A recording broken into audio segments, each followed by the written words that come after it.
Now, a CBS News exclusive, 3 former heads of Homeland Security addressed the biggest security threats to this country. Michael Chertoff, Jenna Napolitano, and Jay Johnson gathered today at the National September 11th Memorial and Museum here in New York City. This all ahead of the anniversary of the attacks. They served under Presidents George W. Bush and Barack Obama and addressed the rising challenges facing this current administration. It's been 18 years since 9/11. We're here at this very solemn memorial. The threat has changed dramatically. We face increasing homegrown threats. What's happened? The terrorist threat to our homeland has evolved significantly over the last 18 years from what I refer to as terrorist-directed attacks to smaller scale terrorist-inspired attacks, inspired either by a terrorist group overseas or by extreme right-wing violent nationalism. In fact, that type of attack is now outpacing attacks inspired by foreign terrorist organizations. Secretary Johnson, how do you view the agency right now?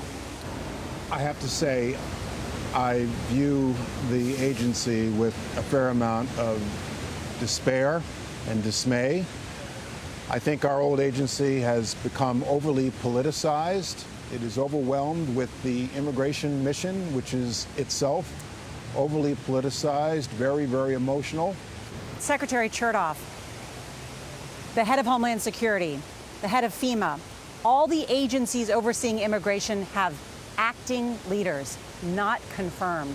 How does that hamper or hurt our national security? The reality is, if you don't have a Senate confirmation, you're living day to day. And that affects not only your ability to plan strategically, but the way in which you're received by other agencies, other departments, and even other countries. You all agree climate change is a big threat. Yes. Yes. When people say, well, I don't understand, how does climate change affect Homeland Security?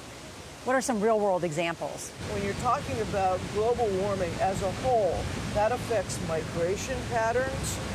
That affects areas of the world where the agricultural economy has been lost, and therefore they are perhaps more ripe for the rise of terrorism, terrorist recruitment. So there are all kinds of downstream effects from global warming. We're now 14 months away from the next presidential election. How concerned are you that foreign governments are going to do everything they can to cause chaos? Very.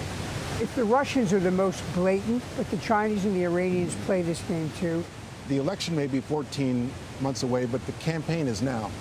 And we are probably, as we speak, suffering from the foreign influence on our democracy through pushing out extremist views and fake news. They say that's happening now. Chertoff also said he's concerned about the use of deep fakes by our adversaries. Those are these doctored video clips that appear and sound real. And Secretary Johnson said that those use of deep fakes may require all of us in the American public to be more skeptical about what we see. We're going to have much more of this interview beginning on the anniversary of 9/11. It's going to be on our 24-hour streaming channel, news channel, CBSN.